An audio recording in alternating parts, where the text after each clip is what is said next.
Sometimes when I talk to new members of the parish, I always say, have you ever stood underneath this? And if you haven't, I highly recommend it. It's huge. It's heavy. It's a little scary. I don't know about you, but something you're like, what if it just let go? What if it just collapsed? But I only bring it up because there are two mindsets in Calvary. There's the mindset you hear out of the people, save yourself. Mocking him, he can't save himself. But don't worry about others, it's about you. Save yourself. There's one mindset. But God's mindset is the exact opposite. In Jesus, you hear, forgive them. As they're mocking him, as they've abused him, forgive them. Hosanna, right? If you go, are coming in here. Hosanna isn't so much an exclamation of praise. It literally in Greek means save us.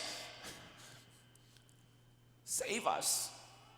So on Palm Sunday, that's what they're, please save us. They're under this oppression. And once they realize, oh, he's not the guy, then they quickly shift. It's not a judgment, it's just an observation.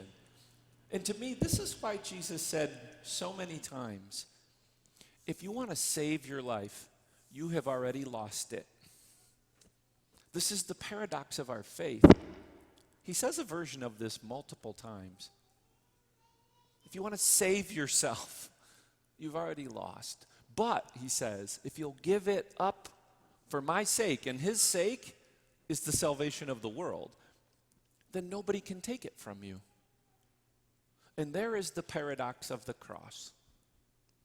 As we go through Holy Week, not a bad idea to think, as he hung on this tree of humiliation, the intensity of his giving just increased and increased until it became forgiving.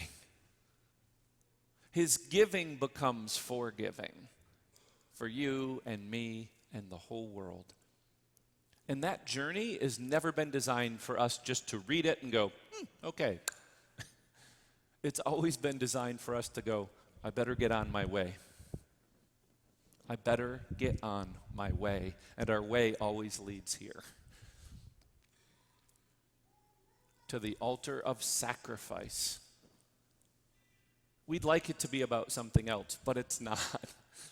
We'd like it to be about the prayers we do or the novenas we said or the community service hours we worked because we like the accrual system. But in the end, it's just going to come down to, are we trying to save our life or are we trying to be people who in our giving become forgiveness for others? We've got 6.5 days to follow him on this journey and just to really look into our own hearts and say, how you doing?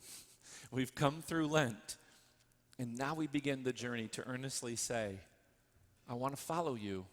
And we know, much like Peter, we often have the resolution, but in the moment, well, we don't do it perfectly.